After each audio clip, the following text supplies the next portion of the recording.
Hello and welcome to the Convex Conversation with me, broadcaster Helen Fospero. Today I'm delighted to introduce you to the fastest man on land, the first to break the sound barrier at ground level.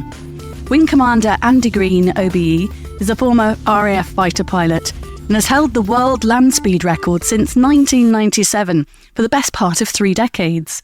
He drove just over 714 miles per hour in the Thrust supersonic car, a British-designed jet car, in Black Rock Desert in the States in September 1997. 3 weeks later, 50 years and 1 day after Chuck Yeager broke the sound barrier in the air, Andy became the first person ever to go supersonic on land, breaking his own record by achieving a speed of just over 763 miles per hour, creating a sonic boom which was heard all over the world, and breaking the old record by 130 miles per hour. And no one so far has topped the record created by Andy and his team. Andy, it's really lovely to meet you. What's it like being the world's fastest man on land? Helen, hello. Great question, and it's incredibly difficult to answer that. First of all, it's a huge privilege to have been part of this amazing record-breaking team. To put it in context, even now, 27 years after we set the record, no one has come close to breaking it. It is that difficult to build a supersonic car. Jump back 27 years and think about what computers looked like then. The phone that sits in my pocket now has about the same amount of computing power as the computers we had to design the car back in the mid-1990s. And going supersonic on land with the spectacular aerodynamic forces involved was something that quite a lot of the world's leading experts advised us not to even try, because they guaranteed it was going to end badly. To give you some idea of the precision required, if you take a supersonic vehicle, the Thrust supersonic car, and it was a big, heavy, long car, and run it 1 degree too much nose down, then you will generate an extra 10 tons of download on the front wheels, and you will crush the car you will literally crush the car into the track and destroy it. 10 tons of load on it. That's just on the front wheels. However, if you generate 1 degree nose up accidentally, then you will generate 10 tons of lift at the front of the car. The front wheels will come off, and at supersonic speeds, as the car pitches nose up, we did the calculations, and it will decelerate at something like 40 times the force of gravity. That will cause the chassis to collapse, the bodywork to rip off, the engines to come out through the bottom of the vehicle, and as the driver on board, I'm going to lose all further interest in the rest of the afternoon's proceedings. So the margins for error are spectacularly small, and that's why an awful lot of people said this will end in failure. I suppose that begs the question very early on, and much earlier than I thought I'd put this to you, is how did you balance risk and why did you feel confident to take on the challenge? Well, that's the key in the whole world land speed record. First of all, actually just driving in a straight line allows you to control pretty much all of your own risks. So unlike most other forms of racing, we are racing the clock rather than other cars. So the only moving object out in the desert is the car. Now have a look at what the definition of a crash is. It's you crashing into something else. We're on an open, I would say flat surface, but of course we're looking at a track that's 13, 14 miles long. So it's actually, you can see the curvature of the Earth on a track that long. The other end is 20, 30 meters below the horizon. So it's actually a smooth, slightly curved surface, which has been hand-groomed and prepared for weeks and weeks. So it is the most detailed preparation for any racing surface anywhere. So there's nothing on the track to run into. There are no lumps and bumps that we don't know about. There are no obstacles. There are no other vehicles. The only thing to crash into is the track itself. It's the only solid object out there. So in order to avoid a crash, the only thing you need to do is keep all the wheels on the ground, and you're never going to crash into the ground because you're in contact with it all the time. Now, I'm a mathematician by training and by background, so as you can guess from that mathematical type answer, we took a very scientific approach to it. But if you start with a simple task of keep all the wheels on the ground, you don't want too much aerodynamic download, you must make sure you don't generate any lift and leave the ground at any stage. If you can do that, then you've now resolved the problem from all of the complexity of normal racing down to one thing, getting the aerodynamic balance of that and the aerodynamic stability of that car correct. Now you move on to and how do you do that? And here's where being part of a world-class team led by the astonishing 2 individuals, Richard Noble, previous record holder, man who knows most about the land speed record because he held it at the time, and the extraordinarily brilliant Ron Ayres. Now, Ron was an amazing guy, aerodynamicist who'd spent decades working for British and indeed Canadian aerospace industries, doing some cutting-edge work. then went into business, so he understood both sides of both the theory and the practicalities of running a small underfunded team.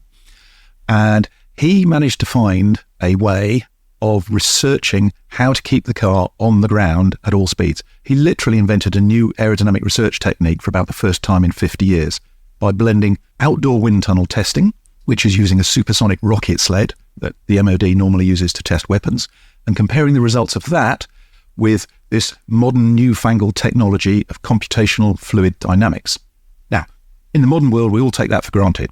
Cars, trains, buses, everything uses the way that water moves through the heating system in your house. Somebody has analysed that with computational fluid dynamics. Back 30 years ago, this was new science and nobody really trusted it because it was still may or may not work. So he found a way of validating the computer results and then having a validated model to build the world's first ever supersonic car, and then step-by-step testing it so that sitting in the car, I could trust his results and the rest of the team's efforts in building a car that structurally could take the enormous loads. I mean, just to paint you a picture of this amazing car, it's 54 feet long, 12 feet wide, weighs 10 tons, has 2 jet engines, and the reason for 2, the car itself is only about 3 and a bit feet wide. It's a very long, thin, pencil-shaped thing with an engine strapped on either side up front. So you've now got the centre of gravity up front. You've got the engines either side with a wheel on it, so it's nice and wide and low, so it's very stable in roll. And then the tail of the car sticks a long way back to give it good directional stability.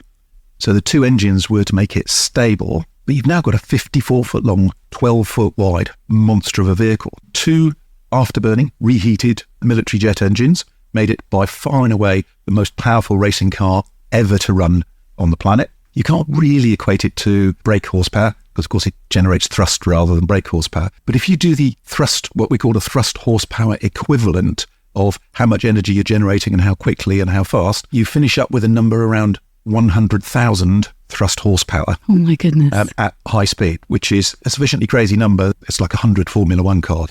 A lot of people are familiar with the Red Arrows. I know you've talked the Red Arrows before. They fly 9 Hawk jet aircraft in close formation. I've done a lot of training on the Hawk myself. Brilliant aeroplane, lots of power, lots of speed. The car that we built and drove itself had more power than all 9 Red Arrows put together. Oh my goodness, that's extraordinary. Some idea of the sorts of power and the loads that we were trying to control.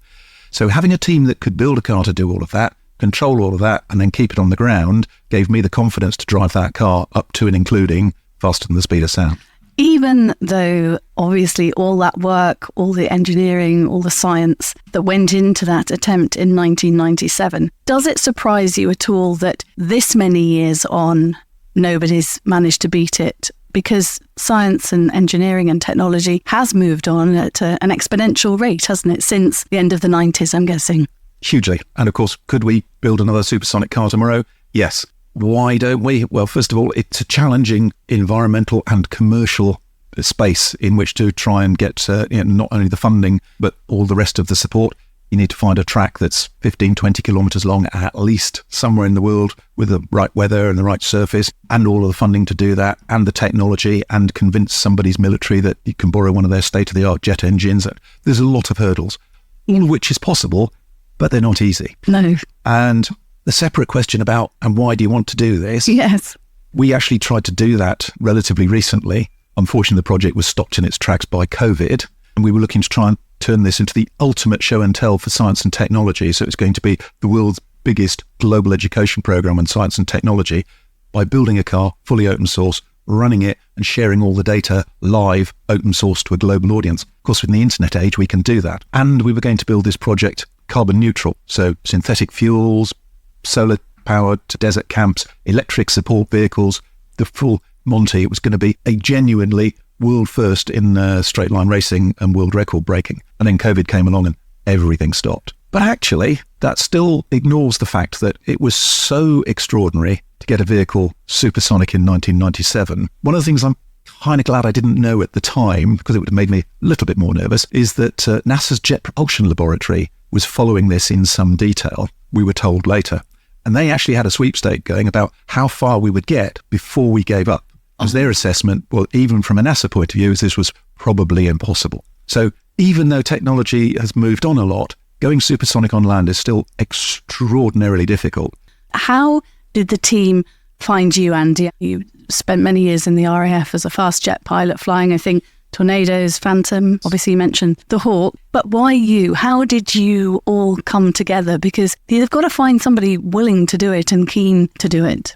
It was a very, very clever piece of marketing, probably the wrong word, but it was that as well, from Richard Noble. Say, the previous record holder, he understood not just about driving fast cars, but about the whole running the project. When he launched the Thrust supersonic car project in the early 90s, during the press conference, just came out with a one-liner when somebody said, "And who will be driving this car? Are you going to do it?" And he said, "No, we'll be looking for another driver." Just left it at that.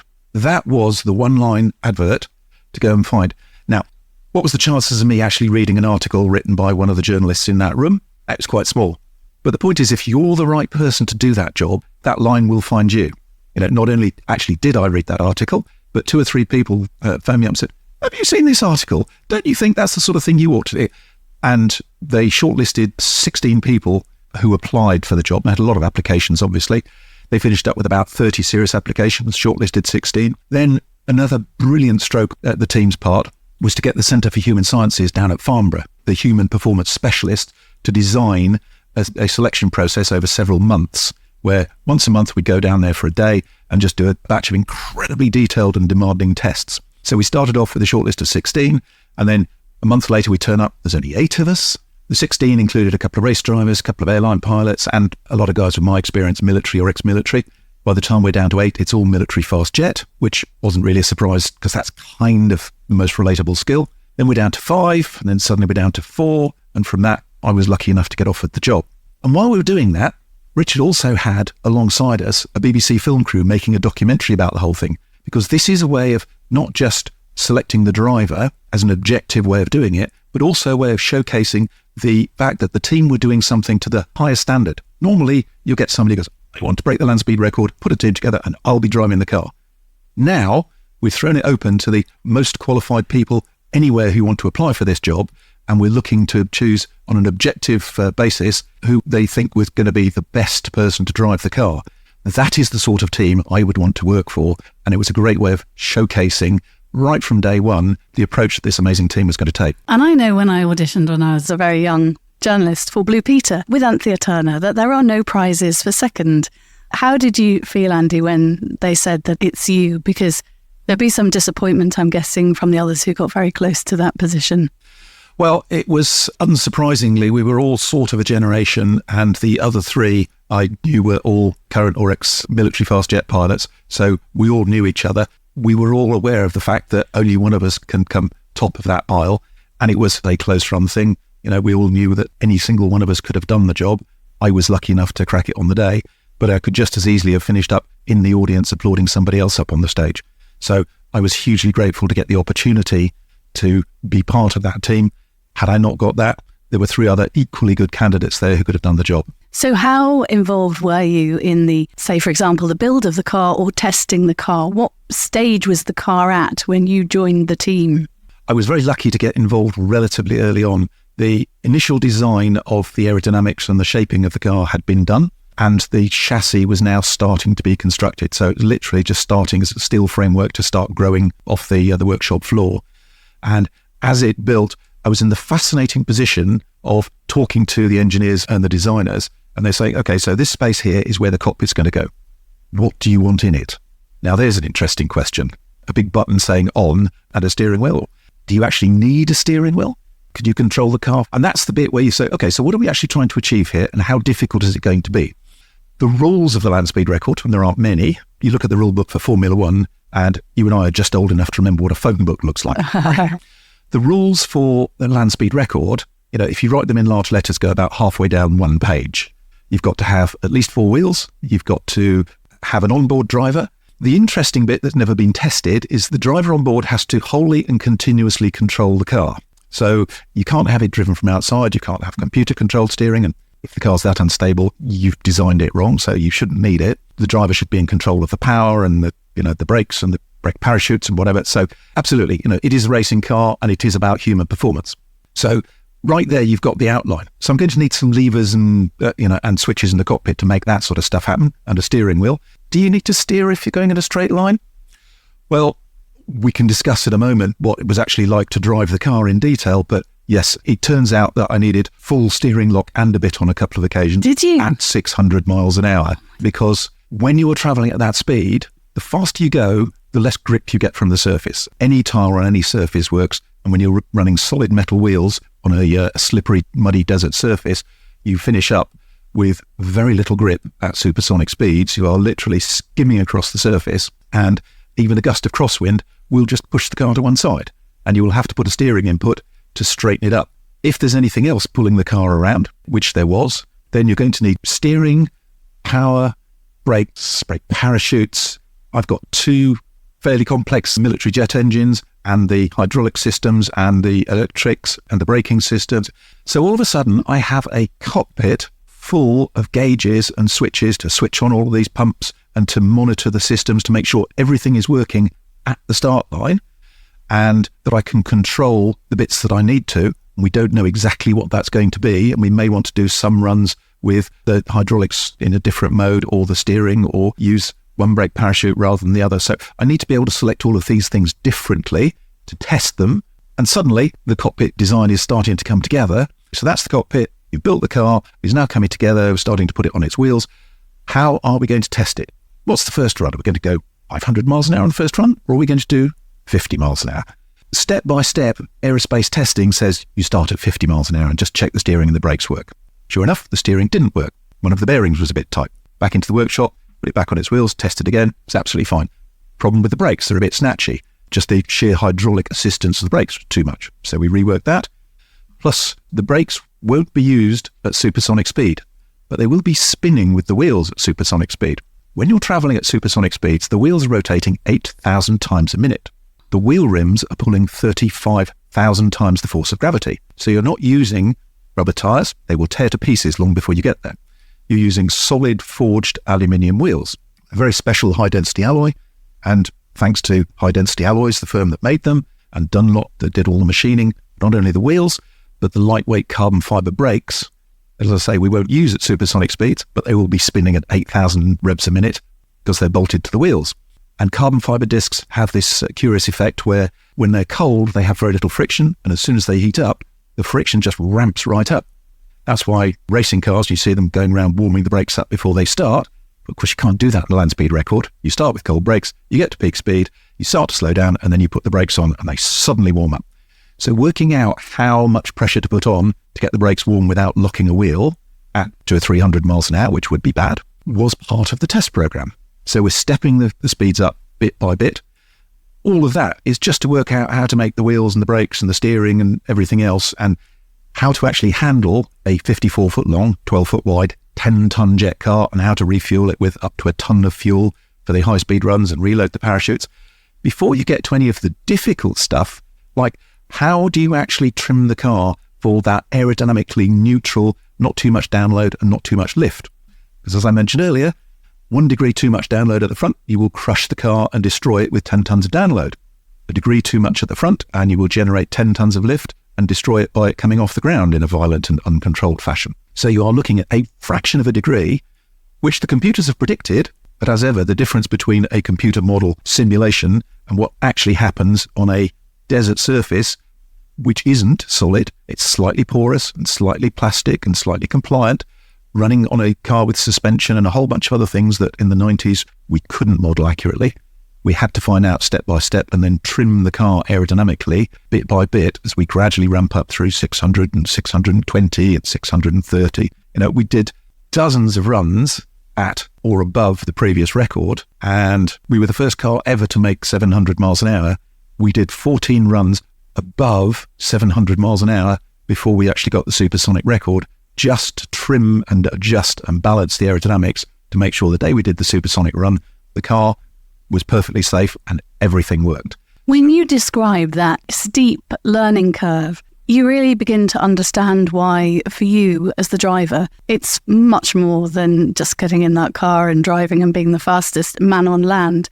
I can see already that all of those stages must have really inspired you and appealed to your mathematical brain, but also that was all responsible for your safety, wasn't it? All that process, all those processes you went through made sure that you were as looked after as possible when you went supersonic because of all that testing. Of course, and there is an element of working with each individual engineer or group of engineers. So the guys that look after the bodywork, the structure and the wheels and all the systems and hydraulics and the electrics. We're recording all of this on high-speed data recorders so we can analyse all the results afterwards. Looking back, we had almost no sensors. 150 is hardly any. But back in the mid-90s, that was a lot of sensors working at high speed and analysing the data on each run for how everything is performing, and also talking to the guys on the track. How does the track get marked? The point I'm aiming at the other end of the track is 30 metres below the horizon. How do I keep the car straight? So we're actually literally painting long white lines, 14 miles long, down the desert. How are they painted? What do they look like? If we get a rain shower through the desert, do they need repainting? Can I still see them? What sort of light conditions? If it gets a bit cloudy, do I have enough light to run? So I have to work with every element of the team. And the thing to remember here, this sounds a little bit morbid, but actually it's key to the relationship. While we're working on this, we all know that we're looking after the safety of the car. And because I'm sitting in it, my safety is intrinsically tied up in that. If we get this wrong, if it all goes horribly wrong on the day, right from day one when I get involved and they say, well, what do you want in the cockpit? How are we going to do this? And how are we going to... I have a vote on everything. I can always say, I'm not happy. I'd like to change that. And because I'm the driver, they will say, okay, we'll change it. Need to keep the driver happy. I have my own safety uppermost in my mind. But so do they. So while we are going through this and working out how do we actually look after the driver, if it all goes horribly wrong, they are acutely aware of the fact that I'm the only person in this equation that doesn't have to live with the consequences. And they don't have a vote at 600 miles an hour. If I don't like something when we're getting up towards supersonic speeds, like this just, the car's out of control. And a couple of times I did back off and said, the setup's wrong, we're going to have to redo this. I can choose to do that at that point. They just need to sit there with the car tearing off into the distance and literally disappearing over the horizon and just keeping their fingers crossed for the next 3 minutes until the car stops 14 miles away. And the first radio call is car's stopped. Second one, they'll quick check round, make sure everything's cleanly shut down. Car's safe. So you've made sure the engines are cleanly shut down, parachutes are safe, and then everybody can pile in there. Everybody can start to breathe again. So I suspect there were members of the team who learned how to hold their breath for 3 minutes while the car was running because they were so worried about all the things that could go wrong. I was far too busy to worry about that. So I would argue in safety terms, we were all absolutely focused on it. Probably easier for me to deal with than a lot of the team. Well, I suppose once you set off, you got everything to think about, hadn't you? And I'm guessing there was no coffee holder built into your cockpit, Andy, at that stage. One of the things that everybody had a job on race day, because we had to put security teams out around 14 miles of track to make sure that there were eyes on the whole track and that anybody who was, and obviously this is a 14-mile desert out in the middle of the US. People are just going to wander up, say, oh, can I go and have a look? No, you've got to stop here. You need to stay a few miles back from the track, actually stay completely off the desert surface. Right through to, we had a couple of airborne spotters to make sure somebody hadn't come cross country, through to making sure that all of the support vehicles were in the right places and the vehicle was prepped and refueled and the systems all checked and the hydraulics had been topped up, and the list goes on. And somebody had driven down the track to make sure that, a bit of tumbleweed hadn't blown in or a bird hadn't nested in the middle of the track. Both of those things happened. So you find out about it beforehand. So huge hours and hours of preparation. Everybody's busy. One of the guys was actually our duty truck driver, who was also one of the firemen. Just before he went out to position himself out by the side of the track, would make a point 20 minutes before the car set off, where I'm just getting ready, just to come up and say, can I do anything to help? And the answer was always yes. I'd just like half a cup of coffee with a spoonful of sugar in it. I don't take sugar in my coffee, but my blood sugar just needed that extra little spike. Take me back to the first race day, because there were two really. There was September 1997 when you actually broke the land speed record, and then 3 weeks later you went supersonic. So take me back to September first of all, and why you stopped at the speed you stopped, because I think that's always a fascinating thought for somebody who isn't there. Why did you get to that point and not push it further? Because the aerodynamic balance and the setup of the car was so critical, and because we were still refining that, what's called the lift slope, how much the weight, particularly on the actual download or lift, we don't want any lift, but how much that changes per tenth of a degree of pitch of the car. Literally, we're talking adjusting the car 2 or 3 tenths to make a difference between acceptable and not acceptable. So fractions of a degree and refining that as we get faster. And then separately, from the pitch angle of the whole car, or 54 feet long of it, there's a separate triangular tail at the back end, which we can pitch separately. So once we've got the load right at the front end, we now need to balance that with the load at the back end. So we then angle the tail to get the balance front to rear, because if you've got too much weight at one end, the car will either grossly understeer, I won't get the steering response, or grossly oversteer, and the car will be uncontrollably responsive, and I just won't be able to keep it in a straight line. So that changed step by step.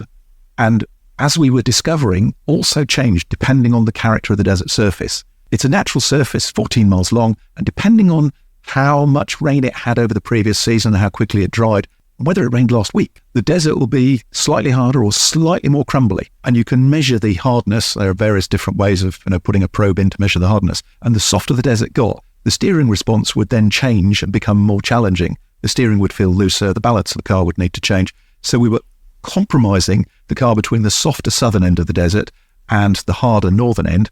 Much nicer to drive on, much easier to set up. That's only the acceleration on the return run, because we'd start from south, the car would slide all over the place through this southern bit, through the measurement, and then it would all settle down at the northern end, come back, it was great at the northern end, and then slide as we slowed down back to stop 14 miles away.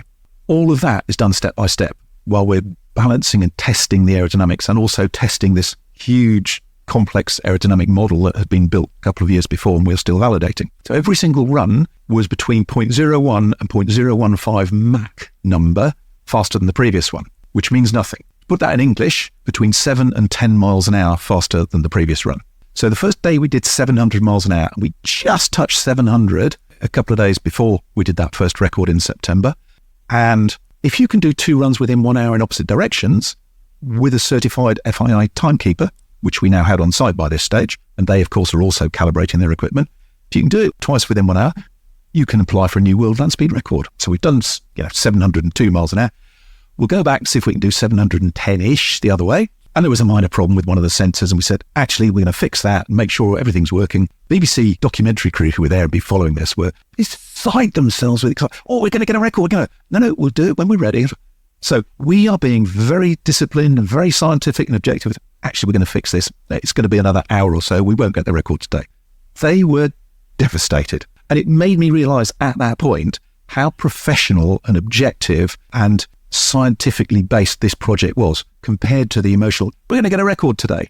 And the BBC was so like that, it made me realise how much the rest of our team wasn't, which was one of the reasons that I trusted them so much, because they were very much, we'll do this right and we'll do it safely. A couple of days later, we go back to do the next couple of runs, and it was a little over 710 one way, approaching 720 the other way. In fact, thinking about it, those were the speeds through the air. Actually, there was some wind blowing down the track. So the recorded speeds, so I'm now trudging through my memory, but the run in one direction, south to north, was into the wind. So the actual ground speed was slightly slower. So we actually did 700 miles an hour exactly. So the return run, if we're going to get anything more than 700, we're going to have the world's first ever 700 plus mile an hour run. That's exciting. As it was, with a little bit of a tailwind, and I'm going to add my nominal 10 miles an hour, plus the temperature has gone up very slightly. The temperature goes up 3 degrees, the speed of sound goes up 5 miles an hour. So that's an extra 5 miles an hour on top of the target speed, because we're now looking to research the speed relative to the speed of sound. So a change in wind speed from one to the other adds 15 miles an hour on.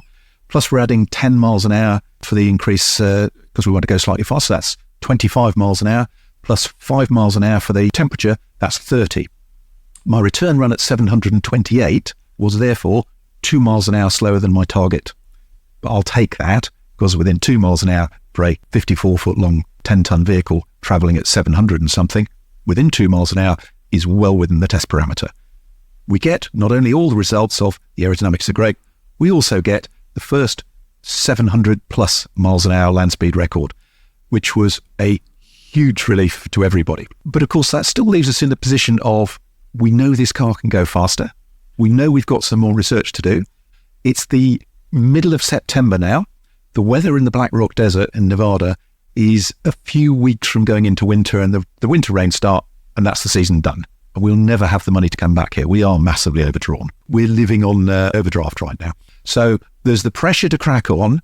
there's still the aim to try and do what no one has done ever, which is to do what it says on the tin, make this the Thrust supersonic car. We've got only a few weeks to do it, but we also need to do it safely.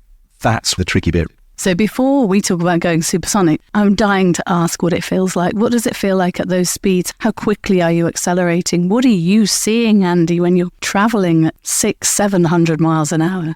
Great question. I mean, it's very difficult to describe the sensations of being, because it's a little bit like being in a high-performance racing car and also a little bit like being in a very high-speed fast jet at low level. But if you haven't driven a high-performance racing car or been in a fast jet at low level, none of those analogies help.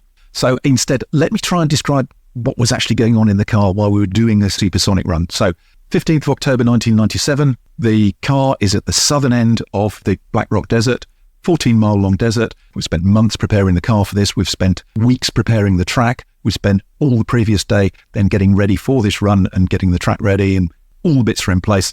We've got both engines running. The car is now pointing in the right direction, full of fuel. We know it will go supersonic. We have been supersonic twice, just dip to toe, few miles an hour supersonic. We've generated the world's first supersonic boom, which nobody expects. So we know this will work. Now the question is, can we do this twice in opposite directions within 1 hour in the few days left we have? Because there are rain clouds on the horizon. It's about to start raining. The season is about to close. Bottom end of the track, it's, let me think, it was 9:10 in the morning. We'd got up about 5 in the morning, started the prep of everything, towed the car out just after first light. It's now engines running, I'm strapped in, everybody's clear, and I've got the clearance to launch. I've got my left foot holding the brake to hold the car still. Take my left foot off the brake, put it on the footrest. I'm not going to need my the brake pedal again for the next 3 minutes. Take my right foot off the footrest, ease it onto the twin pedals for the 2 jet engines, and start pushing them forwards. Under that pedal is more power than any car has ever had in history. These 2 enormous jet engines, each delivering 20,000 pounds of thrust. So the car starts to ease away, but the intakes are very, very close to the ground. Now, the jet intakes, what we don't want to do is suck huge lumps of desert into the engines. The Rolls-Royce Spey engines, brilliant bit of equipment. They are known for being the world's toughest engines. They had a reputation for being able to convert seagulls into extra thrust. But converting lumps of stone and desert, so we thought we'll just be very gentle with the engines. So the initial acceleration is no more than a standard family saloon just being accelerated away from the lights. So we're doing 10, 20, 30, 40, and I'm just spinning up the turbines very, very slowly. As we get to about 60, 70, 80 miles an hour, we're now getting good clean airflow in through the intake. The car is trundling along. It's in the middle of this vast desert, so it almost feels like I'm still stationary, almost no sensation of movement. You just see the desert coming towards me. 80 miles an hour, good clean airflow. As the needle comes up towards 100 miles an hour, ease my foot up to the detent where we've got maximum RPM on the turbines. So both engines are now spinning at maximum speed, pulling the air through, putting some fuel into it, setting it fire, and that column of hot air tears out the back, spinning the turbine at the back, which then turns the compressors at the front and creating a self-sustaining reaction with this blast of hot air coming out the back. Now we dump raw fuel into the exhaust, the reheat, those flames you see coming out of the back of the fast jet. That's a great way of generating a bit of extra thrust very, very quickly. Looking back, the car was then burning, as you light the reheat, 15 litres of fuel per second. You won't be doing that for very long, but you will generate a lot of extra thrust. Nowadays, we would be doing that with fully sustainable fuel. The car then, as we've got to maximum speed, I then click through the reheat. The reheat starts to light up. Actually, it was an old style reheat, so it actually takes a full 5 seconds to light up. Hotshot light gets the flame to light. As it stabilizes, and I can then put on full power, the flame opens up, and I'm now generating the full 20,000 pounds of thrust per side on the jet engines, and the car now leaps ahead at over 1G.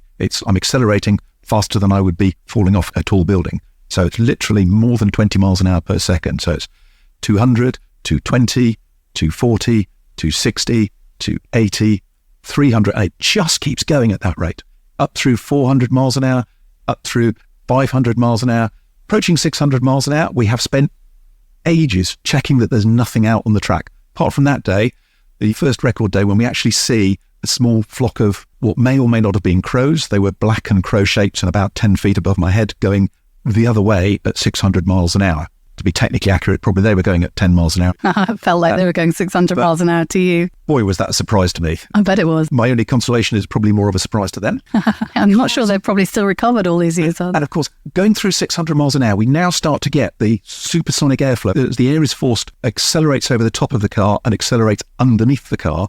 The air is accelerating over 700 miles an hour. It starts to go supersonic locally. So you get to what's called transonic flow, where just little bits of the flow are supersonic. What we didn't know back in the early 90s, because there were no design tools for this, we only found out 10, 15 years later, we designed some asymmetry into the car without even realising it. And as the airflow went supersonic, the car started pulling to one side and would then actually pull the tail end around. So I am fighting the steering at 600, 650 miles an hour. And on that north run, the car on the slightly softer southern end of the desert is now pulling to the left to the point where I put 90 degrees of steering lock on. So I've got the steering wheel 90 degrees to the right and the car is sliding and it gets across about 50 feet offline. And I know that because the tracks are 50 feet apart and I'm on the return track thinking I'm supposed to be saving this for an hour's time. So I'm sliding onto the next track and I actually have to back off on the power very slightly to reduce the engine power, to reduce the load on the front wheels very slightly. So I'm rebalancing the car with the throttle to get the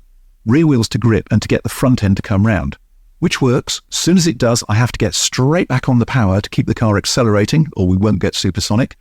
As the car starts to straighten up, wind the lock off so the wheel comes straight again as we get back onto the line, accelerating through 700 miles an hour, up to the measured mile in the middle of the track, hitting 750, which is the speed of sound on that day. Hit 750 and we went through the timing lights at 700 or average of 760 over that mile. Out of the end of the measured mile, then immediately lift the throttle. Now the car starts slowing down at over 20 miles an hour per second. So I am thrown forward in the straps, the fuel is thrown forward and all the oil is thrown forward in the oil tanks, faster than even jet fighters slow down. So immediately we get warning lights on the dashboard for oil pressure because all the oil is now pinned to the front of the oil tank. So I'll just cancel that to ignore it. I know what's caused that. We're coming down, literally through 700, 680, 660, 640. And again, the howling of the shockwaves over the top of the cockpit is now all starting to disappear. The dusty bodywork that was there 2 minutes ago is now all spotlessly clean because the supersonic shockwaves have stripped all the dust off the car.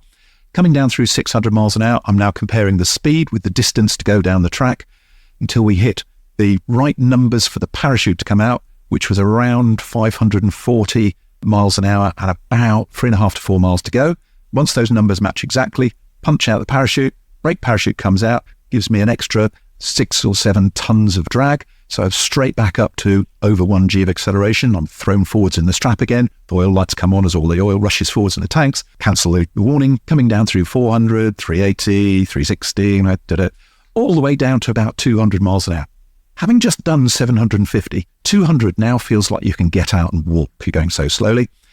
The engines have had a chance to cool down for the last minute or so. Below 200, so I now actually shut down the engines to let them cool down for the turnaround and also so that we don't ingest any dirt on the way down. I'm now looking ahead for the last half a mile or so, looking for the turnaround crew to stop the car exactly at the end of the track so they're in the right place to turn the car around and start again. And here's a measure of how remarkable this team was. It's the only land speed record team in history that could predict exactly where that car would stop, and based on the numbers and putting the throttling back in the right place and me putting the parachute out in the right place, predicted pretty much to within 20 feet every time where the car would stop after a 14-mile supersonic run. No one in history has ever been able to do that before. And again, that is why I had so much confidence in them. So we've got through the timing lights, 760 miles an hour one way. We now have to turn around this 10-ton, 54-foot long monster, put a best part of a ton of jet fuel in it, reload the parachutes, full physical inspection, download all the data, full data check, particularly that aerodynamic balance. Once everything's in, I get strapped in again, restart the car and fire it back through the measured mile in the opposite direction, again at supersonic speeds in order to get our supersonic world land speed record. No pressure there then, Andy. Has never been done before, has never been done since. You achieved that too, as well as the car and as well as the team. What does it feel like when you go supersonic on land? Here's the extraordinary thing about going supersonic, and it's exactly the same thing in a jet fighter. You look at the instruments, you see it come up to Mach 1. In fact, I was driving to airspeed, so I was driving to the 750 miles an hour of airspeed in the car. We did have a Mach meter, but we found it more accurate to use the airspeed. So driving to that, As you approach it, you can hear howling shockwaves and all sorts of weird noises now. But at the moment where you go supersonic, I have no sensation of that. You don't feel it in an aeroplane, you don't feel it in a car. Back in the day, the old people who used to fly in Concorde, and they go, oh, yeah, the numbers click over to 1, and you think, oh, that's nice, I'll have a gin and tonic now, because it was supersonic. A properly designed supersonic vehicle, you don't feel it. The car fought enormously on the way up, where we got this mixture of subsonic and supersonic. Actually, at the moment it went supersonic, it became arrow straight, easy control. Yes, there were howling shockwaves around the car, but there's no sense of a boom or anything dramatic happening at 750 miles an hour. It's a bit like, this is an imperfect analogy, but it's a bit like the bow wave on a speedboat. If you're blasting across a nice flat piece of water somewhere and you're throwing out a huge bow wave in your high-speed boat, you do not feel, you think, oh, water's nice and flat today, we'll skim along, it's fantastic. Little guy in his fishing dinghy out fishing on a Sunday morning, you go tearing past him and swamp his dinghy, he will hate you. He's getting all of the benefit of your bow wave and he's now soaking wet. You're skimming along the water thinking it's lovely. I'm like the boat making the bow wave. I don't feel it. So I'm in the weird position of you're asking me what happens at supersonic. I'm the only person in the world who has never had the opportunity to hear the supersonic boom from a supersonic car, because I've been in the one place where it's physically not possible to hear it, which is inside the car. So how widely was it heard or felt? Was the amazing thing. We weren't sure. Supersonic boom on the ground level, is the ground going to attenuate it? Are we going to promise the press this huge sonic boom and then nothing happens and then they'll question it? So we were very low keys and we got this enormous visual shockwave across. We could actually see the shockwave, the dust on the desert surface. You could see the shockwave 100 meters across, tearing along the front of the car, this massive bow wave. But also the audio shockwave, the pressure wave. It is literally a shock change of pressure as the car is forcing the air out of the way instantly. And you get this huge boom as the air moves. It's literally like a bomb going off. It's that shock change of pressure, which then ripples down the desert. So we not only, all of the audience heard this massive bang, or in fact it was a double bang as it reverberates off the mountain, so boom, but it travels down the desert because the car is pushing the air in front of it. Now the desert's 14 mile long. About another 5 or 6 miles off the end of the desert is the local town called Gerlach. Population about 400 people. It's a high desert town. Great bunch of people.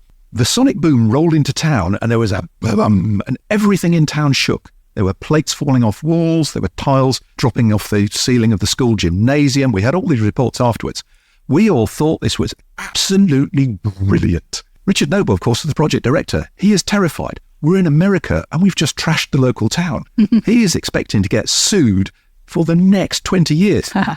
Not allowing for the fact that this is actually out in the Wild West and they thought this was the coolest thing ever and could we do it once a week. How did you feel the night before and when you got out of the car having gone supersonic? The night before, I didn't, and people commented on the fact that in a breakfast of that day, they were all saying, oh, we can tell this. I think retrospectively, lots of people said, we could tell that was going to be the day. As far as I'm concerned, that was just another test day. And if we got 2 runs supersonic within 1 hour, great. If we didn't, well, we'll do it when we can safely. We had actually been waiting for a couple of days for the weather to clear. We'd had a few rain showers, so the surface was drying up, so we'll try it. And if the surface is okay, we'll take the car up to supersonic speed. And if we get 2 runs, super. Falling in love with the planner, saying, I will do that whatever, means I'm not making the right safe decisions. So I am the last person on the team who can say, yes, today's the day. The media are running around, oh, I'm sure today's the day. Well, you can be sure as you like. I'll just do what looks right at the time. I'm in the hot seat. So I took very much that approach. So I slept quite well the previous night. Apart from anything else, I know I need to sleep well because I've got some decisions to make under pressure on the day.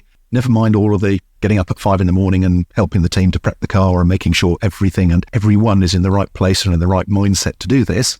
So by the time we get onto the start line at 9:10 in the morning, it's all going well. We're aware there's some pressure. We tear up the desert, first supersonic run through the timing lights. Everything's looking good for a return run.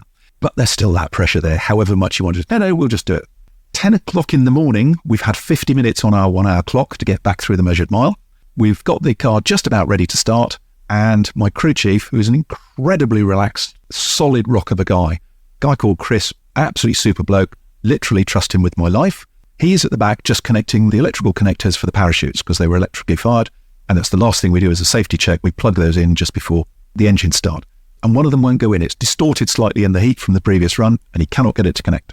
And he cannot get it. And I can hear the stress rising in his. He knows the whole project is about to fall flat because he can't get this stupid plug to go in. So I say, Chris, relax. You've got 1 minute to finish this. And if not, get your cutters out, just cut the plug off. And I'll go with only one parachute. There's enough of an overrun on the southern end that we could stop the car if we have a single parachute failure. We only need one to stop the car. The second one's a backup. If you cannot get that plug in, don't worry. So take your time. You've got all the time in the world. But if it's not happened in a minute, just cut it off and don't worry about it, because I don't want the plug flailing about the airflow. Just saying that in a nice relaxed voice, plug was on in 10 seconds, took a breath, whacked it on, bang, straight in, car started up, and about 2 minutes later, the car was engines running and off it went, and we went tearing back through the timing lights, 766 miles an hour, and we then had our 763 average supersonic record. And interestingly, then a dilemma as the car rolled to a stop, and the first thing to roll to a stop, it still doesn't matter unless the timekeepers, they've also got electronic equipment, and out in the desert, everything works until it doesn't. So I'm still sitting there going, please guys, now's not the day to have a timing failure. So we're still sitting there waiting. The car's stopped, the car's safe, and then we wait for the timekeepers. Did you get a time? And they say, yes, we have a time. That was a supersonic run. Fantastic. I can see from my watch, it's within 1 hour. We'll worry about the detailed numbers later. We have a supersonic record in the bag. But the car would go faster still. Should we or shouldn't we? We had another pair of spare engines which delivered even more power. Not just a bit, 25% more power. Huge amount more power. Do we go faster? Should we try for 800? We've got a very tired car, very tired team. We've created the most remarkable record in land speed record history, and we've done it safely. Now would be the time to stop. And that was a question I didn't need to ask the team, because I could see it in all their eyes. They go, we could go faster, but it doesn't feel right. I don't even need to ask. This doesn't feel right. We're not doing it. That's nice and easy. We'll stop while we're celebrating a huge success.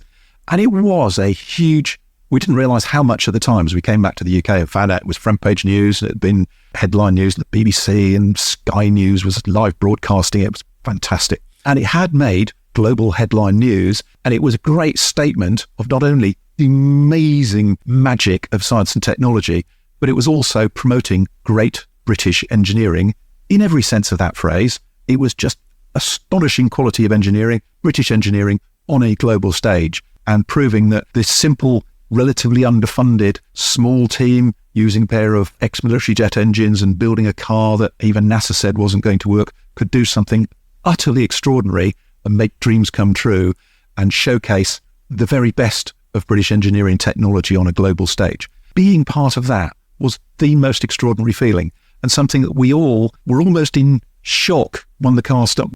Okay, for the last 2 years, we've had one thing to achieve, which is getting the car to a supersonic record. What do we do this afternoon? By lunchtime, we've done the press conferences. They all rushed off to send their copy back to the UK or do whatever it is journalists do before they go to the bar, which we did. And we said, okay, so what do we do this afternoon? It's first fair afternoon in 2 years. We don't have to worry about record breaking tomorrow, which was a weird sensation. But then getting back and finding out just how remarkable an achievement it had been, and for the team to realise just how remarkable their work had been and just how much that had been recognised, not just in the UK, but around the world. A great feeling at the time, and something that we, for months later, started to realise just how remarkable. You gave me goosebumps when you described that moment when you achieved the record, not just for you, the car, but for the team and everything you'd put in and achieved. I don't know about what you do for the rest of the afternoon. What do you do for the rest of your life? Your day job in the RAF as a fast jet pilot, I would imagine an incredible thrill, and is one of those top jobs out there, and speed and excitement and adrenaline fueled, etc. Then you get this kind of, I think I've read you describe it as your holiday job, which was going supersonic. But where do you go from there? Because you clearly love speed and the thrill of being part of an exciting team. So beyond your afternoon with a few beers, what's out there next? Back in 1997, that was an easy question to answer, and you've just summarised it nicely. I was lucky enough to have the world's best holiday job, driving a supersonic jet car. We achieved that, and at the end of that, and I was lucky enough to get some time off, I took 6-week annual holiday, was 6 weeks out in the Black Rock Desert, breaking the supersonic world land speed record with this amazing team of people. Having finished that, I was also lucky enough to go back to the world's best day job, flying jet fighters for the Royal Air Force, which I can't recommend highly enough. Having a job where you can say every single day, I believe in this job in terms of defending this country and its people, its interests, and trying to make the world internationally a safer place. That's what the British military does. That's what I signed up to do, and that's what I was proud to do every single day. Working with a team of world-class people, the operators and the engineers and the suppliers, brilliant people that I loved the day job. And I was lucky enough to do that for a whole career. Finished that, I retired just before COVID kicked in. Interesting enough, sort of COVID happened for everybody. I stopped. Everybody went home for COVID. I reached retirement age. But I've been lucky enough to do all sorts of fun things in the meantime. And I'm now a completely different pace of life. I teach offshore sailing. We've got our own boat. We're lucky enough to do lots of sailing. I've sailed across the Atlantic. My wife and I went to the Caribbean for 4 months. If you ever fancy going to the Caribbean on a yacht, it's hard work getting there. 3 weeks in the Atlantic's a long time. 4 months in the Caribbean is worth it. Wow. But I now teach offshore sailing to people. Why? And that's part of an RAF charity. Why does the military want offshore sailors? It doesn't. But you take a small group of people in a dynamic team environment where you are all on top of each other. Sailing an offshore boat is very much a team game. Today, you're the skipper. You're going to take me from here to here. And, you need all the skills of the planning and the leadership and the communications. It's a great way to teach people a whole lot of life skills and a whole lot of skills that the military and the Royal Air Force clearly uses every single day. So that's not only something I hugely enjoy, but part of giving back to the system. And as you're talking about sailing, a fantastic barge was going by. We are in a studio on a barge in Little Venice, so it was quite timely that the barge just happened to pop past the window when you were talking about the sailing. You talk about teamwork and lessons learned. What did you learn about yourself, Andy, through this record attempt? Being part of the record team, and I remember the moment that Richard Noble took me to one side partway through the project and said, "You're taking the wrong approach to this." Because I came into the project as a fighter pilot and as the driver on the team. So it was very much about and this is what, I'm going to drive and I'm going to do this, I'm going to do that. And Richard said, yes, all of that's true, but that's not the right way to look at it. He said, your simulator and your car and your cockpit. He said, no, it's the team simulator and the team's car. You aren't building this, you aren't designing it. You are part of the team who's building, designing and operating it. Yes, you've got the enormous privilege of actually driving this. Clearly, he's looking at it as a former record holder saying, I'd love to do that. But the sheer challenge of running the project and putting it together, you can't be everywhere all at once. So he said, fine, I'm going to do that bit. We'll put somebody else in the cockpit. He said, that's your privilege, but this is a team game. With the Earl's Court Motor Show in the days when they had such a thing, and somebody came up and asked me a question. I said, and that's my cockpit. And he came and said, let's have a chat about my versus our and me versus team. And right there I thought, and I was really disappointed. I thought, have I really got that so wrong? And I went away and thought about it. I thought, yes, I really have got that wrong. Just like my day job, flying jet fighters, it isn't about me. Very easy to forget that when you're in a jet fighter cockpit, hoofing it around at supersonic speeds, because it is the world's best day job. But you are the pointy end of a spear with a huge number of people behind you to make that happen. And unless they all get their jobs right, you can't do yours. Land Speed Record team is exactly the same. Team small enough that you can get to know all of them really well, but it's still a huge team effort. And that was my biggest single learning point, is understanding not only how to be a part of that team psychologically, but also how to help develop that team to the best of our mutual abilities. So I'm hugely grateful for having had that opportunity, as well, of course, as having had the huge privilege of driving the world's fastest car. Well, it's been great to hear your stories. I'm sure somewhere there's a part 2 in it, because it's been so fascinating hearing about the land speed record that we haven't had time to dip into the past and work out where your love of challenge comes from or how you ended up in the RAF in the first place. But maybe we'll save that for another time when you're working on something else. So for now, it's been fantastic, Andy. And to hear what went on behind the scenes, just absolutely brilliant. Congratulations on the record. It's wonderful you still hold it. I have a feeling you may hold it for quite a few more years before anybody manages to go to all that effort to beat it. How will you feel when or if somebody in your lifetime takes that record? Interesting question, because I don't know. I'm at risk of making the same mistake Malcolm Campbell did in 1935 when he was the first man to drive at 300 miles an hour. He got out of his car and said, I don't believe anybody will ever drive faster than that. Mm-hmm. So for me to say, I don't think there'll be another supersonic record would be a little rash. However, 27 years in, there is still nobody out there who is anywhere close to making a bid for the supersonic world land speed record. So I don't know, in the modern, increasingly environmentally sensitive world, is there a place for fire-breathing monsters like land speed record cars? Open question, I don't know. History will tell. So I don't know if there will be another record. If there is, I will be fascinated to see it. I will be right there watching it. I've never seen a land speed record car run or set a record. Always been inside it. So I will be fascinated to see that happen, but I honestly don't know whether it's going to. I know how difficult it is to get a car supersonic because I was there, and it was, looking back, astonishing that we achieved that with 1997 technology. Would still be an astonishing achievement even today. So if it happens, fabulous, I'll be very excited. And if it doesn't, I'll remain enormously proud of the Thrust team and our achievement back in 1997 to create what is still at the moment the world's only supersonic car. And if it does ever happen, you'll experience a sonic boom in a very different way to you did when you were actually in the driver's seat. Wouldn't that be fun? That would be fun, wouldn't it? You've been listening to The Fastest Man on Land. I love saying that. What a great title. Wing Commander Andy Green, OBE. Andy broke the sound barrier on land going supersonic at more than 763 miles an hour. A record, as we've just reiterated, that he still holds today, almost 3 decades on. Don't forget to download and subscribe to our series at convex.podbean.com or search The Convex Conversation on Apple Podcasts, Spotify, or wherever you listen to yours. I'll be taking life at a slightly gentler pace next week with another inspirational guest. Join me then.